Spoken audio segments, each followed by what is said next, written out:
Hello guys. இன்றைக்கி நம்ம யாரை பற்றி பார்க்க போகிறோம்னு பார்த்தீங்கன்னா, நம்ம டாடா குரூப்ஸில் ஒரு லாஸ்ட்டாக மோஸ்ட்லி இவரோட ஹிஸ்ட்ரியை தான் நம்ம கவர் பண்ணோம்னு நினைக்கிறேன். ஸோ இவர் வந்து யார் அப்படின்னு பார்த்தீங்கன்னா, டாடா குரூப்ஸோட ப்ரீவியஸ் சேர்மனாக இருந்தவர். மோஸ்ட் ஃபேவரட் அண்ட் மோஸ்ட் ஃபேமஸ்ன்னு சொல்லலாம். நன் அதர் தென் நம்ம ரட்டன் டாட்டாவை பற்றி தான் பார்க்க போகிறோம். இந்த சேனல் பார்த்தீங்கன்னா பிஸ்னஸோட இன்சைட்ஸு, அதோட மார்க்கெட்டிங் ஸ்ட்ராட்டஜி, அதோட ஹிஸ்ட்ரிங்கிற மாதிரி இன்சைட்ஸ்லாம் நம்ம கொடுப்போம். ஸோ உங்களுக்கு வந்து பிஸ்னஸ் இன்சைட்ஸ் வேணும், நீங்கள் வந்து எங்கே ஆண்டர்ப்ரனராக இருக்கீங்க, உங்களுக்கு யூஸ்ஃபுல்லாக ஒரு எப்படி சொல்கிறது, எப்படி ஒரு கம்பெனியை உருவாக்குறது, அதை எப்படி மேனேஜ் பண்ணுறதுங்கிறதெல்லாம் நீங்கள் ப்ரீவியஸ் ஹிஸ்ட்ரியை வச்சு நீங்கள் கற்றுக்கணும். அந்த ஒரு கம்பெனியும் எப்படி அவங்களோட ஸ்ட்ராட்டஜிஸ்லாம் யூஸ் பண்ணாங்கிறதெல்லாம் நீங்கள் கற்றுக்கணும் அப்படின்னு நினச்சிங்கன்னா மறக்காமல் இந்த சேனலை சப்ஸ்கிரைப் பண்ணிடுங்க. நான் உங்களுக்கு தமிழில் முடிஞ்ச அளவுக்கு எவ்வளோ எளிமையாக முடியுமோ உங்களுக்கு வந்து எக்ஸ்பிளைன் பண்ண ட்ரை பண்ணுறேன். ஸோ நம்ம வாங்க இவரோட ஹிஸ்ட்ரியை பார்க்கலாம்.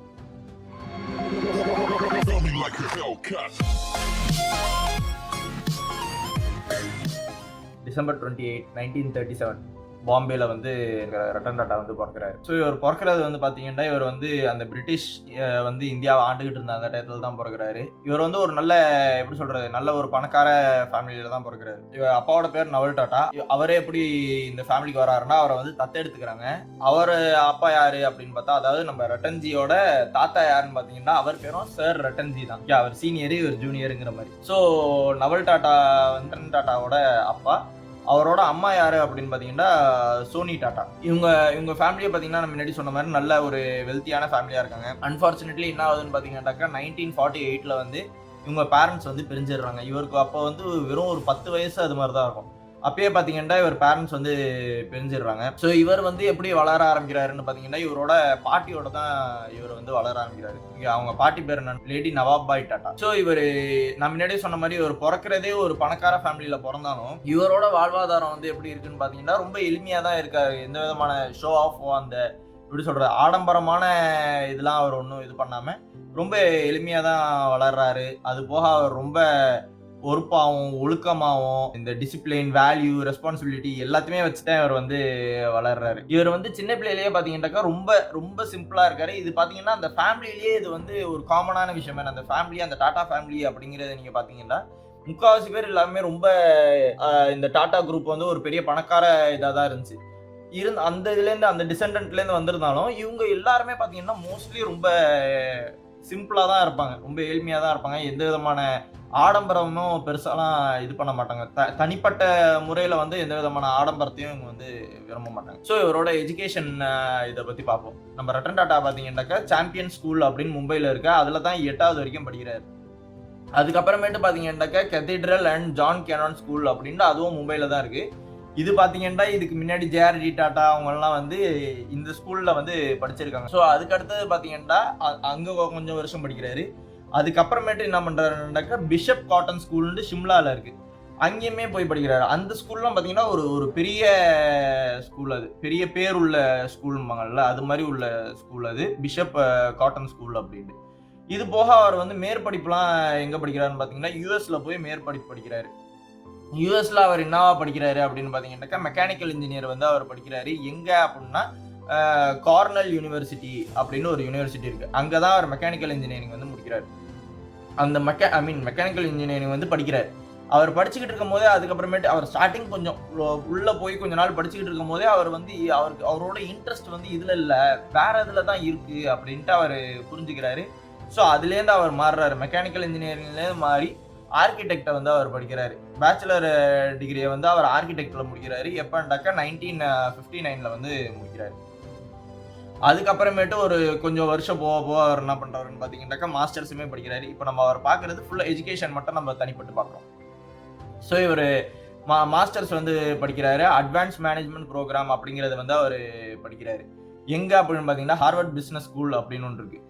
அங்கே வந்து இவர் இது வந்து அடுத்து ஒரு ஒரு ப்ரோக்ராம் மாதிரி அட்வான்ஸ்டு ப்ரோக்ராம் மாதிரி ஒன்று பண்ணுறாரு. இந்த இதில் பார்த்தீங்கன்னாக்கா எப்போ நடக்குது அப்படின்னு பார்த்தீங்கன்னாக்கா 1975 நடக்குது.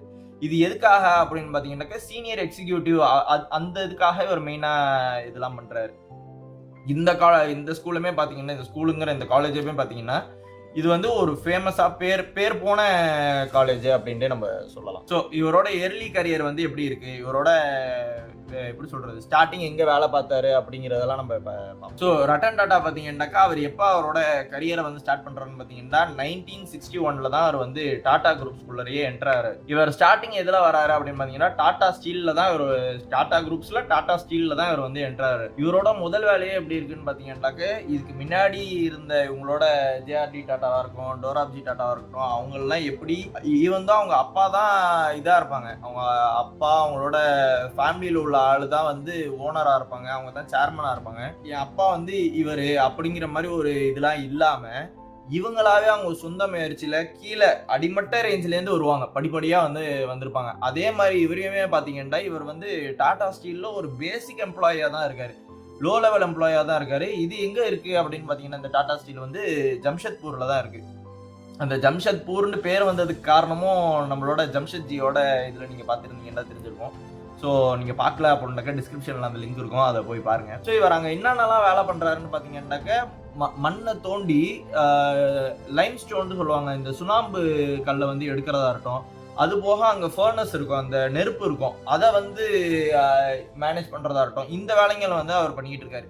ஸோ அவர் இந்த மாதிரி வேலைங்க, இந்த மாதிரி நெருப்பு ரிஸ்கான விஷயம், நெருப்புல இருக்கிறது கஷ்டமான விஷயம், இந்த மாதிரி லைம் ஸ்டோன் இதெல்லாம் எடுக்கிறது, இந்த வேலைகள்லாம் அவர் பண்றதுனால அவருக்கு புரிய வருது, ஓகே ஒரு இண்டஸ்ட்ரியில ஒரு ஒர்க்கருக்கு வந்து எந்த அளவுக்கு கஷ்டங்கள் இருக்கும், அவங்களுக்கு வந்து எந்த அளவுக்கு நம்ம பாதுகாப்பு கொடுக்கணுங்கிறதெல்லாம் இவர் இந்த இது மூலியமாவே அவர் வந்து புரிஞ்சுக்கிறாரு.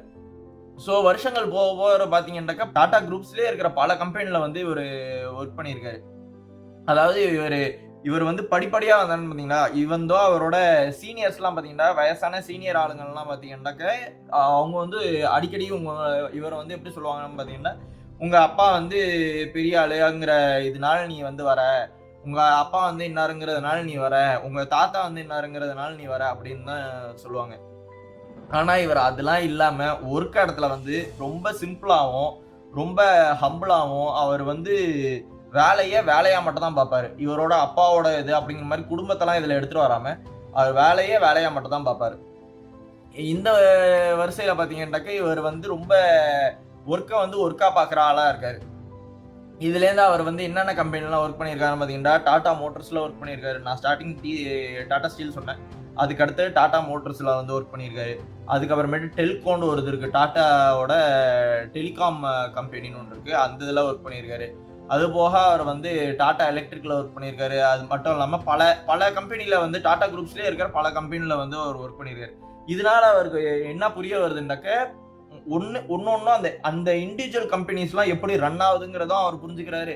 அது போக இந்த டாடா குரூப்புங்கிற ஒரு பெரிய அந்த பெரிய கம்பெனியுமே, அந்த எல்லா சப்சிடரி கம்பெனிஸையும் வச்சிருக்க அந்த பெரிய கம்பெனியுமே எப்படி ரன் ஆகுது அப்படிங்கறத வந்து இவருக்கு புரிஞ்சுக்கிறாரு. ஸோ இதுலேருந்து அவர் வந்து பல எக்ஸ்பீரியன்ஸை வந்து கெயின் பண்றாரு. ஸோ இவர் வந்து எப்படி லீடர், அந்த லீடர் ஜேர்னியை வந்து நம்ம இப்போ கவர் பண்ண ஆரம்பிப்போம். 1981 பார்த்தீங்கன்னா நம்ம ரட்டன் டாடா வந்து சேர்மன் ஆகிறாரு டாடா இண்டஸ்ட்ரீஸ்க்கு. ஆனால் நம்ம ஜேஆர்டி டாடா அவரை பற்றி நான் முன்னாடியே ஒரு வீடியோ போட்டிருக்கேன், பார்க்கணும்னு நினச்சிங்கன்னா மறக்காமல் செக் பண்ணி பாருங்க. ஸோ இவர் வந்து பார்த்தீங்கன்னா நம்ம ரட்டன் டாடா பார்த்தீங்கன்னாக்கா அவர் வந்து டாடா இண்டஸ்ட்ரீஸ்க்கு வந்து சேர்மனாக இருக்காரு. ஆனால் ஜேஆர்டி டாடா வந்து இன்னமும் டாடா சன்ஸ்ல அவர் தான் வந்து சேர்மன். ஸோ நம்ம ரட்டன் டாடா பார்த்தீங்கன்னாக்கா அவர் ஸ்டார்டிங் வந்து இந்த டாடா இண்டஸ்ட்ரீஸ்க்கு வந்து சேர்மன் ஆனாலும் அவரும் பல சேஞ்சஸ் வந்து எடுத்துகிட்டு வர்றாரு. பிஸ்னஸ் வைஸாகவும் ஸ்ட்ராட்டஜிக்கல் வைஸாகவும் இவர் பல சேஞ்சஸ் எடுத்துகிட்டு வர்றாரு. சின்ன சின்ன பசங்க வந்து பல டேலண்ட் வச்சு இருக்கிற பசங்கள்லாம் வந்து அவர் உயர்த்துறாரு. இது மாதிரி அவர் அந்த இதில் வேலை பார்த்துக்கிட்டு இருக்காரு. அடுத்த ஒரு 10 வருஷம் கழிச்சு 1991 வந்து என்ன ஆகுதுன்னாக்கா நம்ம ஜேஆர்டி டாடா வந்து ரிட்டையர் ஆயிடுறாரு. நம்ம ஜேஆர்டி டாடா வந்து ரிட்டையர் ஆனதுக்கு அப்புறமேட்டு பார்த்தீங்கன்னா நம்ம ரட்டன் டாடா தான் வந்து டாடா சன்ஸ்க்குமே இவர் தான் இப்போ சேர்மன் ஆகுறாரு. ஸோ இப்போ டாடா சன்ஸும் பார்த்தீங்கன்னாக்கா டாடா குரூப்ஸோட ஒரு இதுதான், சப்சிடரி தான். ஸோ இது எல்லாத்துக்குமே இப்போ வந்து இவர் சேர்மன் ஆகிறாரு. எப்போன்னு பார்த்தீங்கன்னா 1991 வந்து இவர் சேர்மன் ஆகிறாரு. இவரோட லீடர்ஷிப்லாம் வந்து ரொம்ப நல்லா இருக்கு, ரொம்ப சிம்பிளா இருக்காரு. ரொம்ப எல்லாருக்குமே எப்படி சொல்றது, இந்த சின்ன சின்ன பசங்க வந்து ஒரு டேலண்டடான பசங்க அமையாத சின்ன பசங்கிற மாதிரிலாம் தட்டி கழிக்காம அதை வந்து இவர் மோட்டிவேட் பண்றாரு. ஒன்னால முடியும், நீ வேற லெவல் பண்ணுவ அப்படிங்கிற மாதிரி அவர் மோட்டிவேட் பண்றாரு. அவர் வந்து பல பிஸ்னஸ் ஸ்ட்ராட்டஜிஸ் வந்து உள்ளார எடுத்துட்டு வர்றாரு. இது மாதிரி வேலைகள்லாம் அவர் வந்து பண்றாரு. இதனால அந்த கம்பெனியுமே ரொம்ப எப்படி சொல்றது, ரொம்ப ஃபேமஸ் ஆகுது, ரொம்ப பூம் ஆகுதுன்னு சொல்லலாம். ஸோ இவர் பண்ண மேஜர் அச்சீவ்மெண்ட்ஸ் அப்படிங்கிற மாதிரிலாம் பார்ப்போம். ஸோ 1991 நான் சொன்ன மாதிரி டாடா குரூப்புக்கே வந்து இவர் வந்து லீடர் ஆகுறாரு. ஸோ இவர் லீடர் ஆகணும்னா அந்த ஹோல் இதுக்குமே, அதாவது 1981 இவர் வந்து டாடா இண்டஸ்ட்ரீஸ்க்கு வந்து லீடர் ஆயிட்டாரு. ஆனா டாடா சன்ஸ் வந்து ஜேஆர்டி டாட்டாவோட கண்ட்ரோல்ல தான் இருந்துச்சு. ஸோ அவர் ரிட்டையர் ஆனதுக்கு அப்புறமேட்டு 1991 வந்து அவர் என்ன பண்றாருன்னு பாத்தீங்கன்னா, நம்ம ரட்டன் டாடா வந்து அந்த ரோலுக்கு வராரு. ஃபுல் சேர்மன் ஆகுறாரு. டாடா குரூப்ஸ்கே சேர்மன் ஆகுறாரு. டாடா குரூப்ஸ்கே சேர்மன் ஆனோன்னா அவர் என்ன பண்றாருன்னு பாத்தீங்கன்னா, இருக்கிற எல்லாத்தையுமே வந்து ரீஸ்ட்ரக்சர் பண்றாரு. ஸோ நம்ம இதுல இருந்து ஒன்று மெயினாக ஒன்று கத்துக்கலாம். என்னன்னா, இதுக்கு முன்னாடி இருந்த ஜேஆர்டி டாட்டாவா இருக்கட்டும், இவராகவும் இருக்கும், 2 பேருமே ரோலுக்கு வந்ததுக்கு அப்புறமேட்டு ரீஸ்ட்ரக்சர் பண்றாங்க. ஸோ இந்த ரீஸ்ட்ரக்சருங்கிறது ரொம்ப முக்கியம். ஏன்னா இப்ப அவரோட மெத்தட் ஆஃப் ஹேண்ட்லிங் வந்து ஒரு மாதிரி இருக்கும். இப்ப ஒரு 2-3 பேர் இருக்காங்கடா, ஒருத்தவரோட மெத்தட் ஆஃப் ஹேண்ட்லிங் ஒரு மாதிரி இருக்கும், இன்னொருத்தவரோட மெத்தட் ஆஃப் ஹேண்ட்லிங் ஒரு மாதிரி இருக்கும். இந்த கேஸ்ல பாத்தீங்கன்னா ஜேஆர்டி டாட்டா ஒரு விதமா மெத்தட் ஆஃப் ஹேண்ட்லிங் வச்சிருப்பாரு. இவர் ரட்டன் டாட்டா பாத்தீங்கன்னா ஒரு விதமான மெத்தட் ஆஃப் ஹேண்ட்லிங் வந்து வச்சிருப்பாரு. இவர் அதனால உள்ளார வரும்போது என்ன பண்றாருன்னா, அவருக்கு ஏத்த மாதிரி அந்த டாடா குரூப்பே வந்து ரீஸ்ட்ரக்சர் பண்றாரு.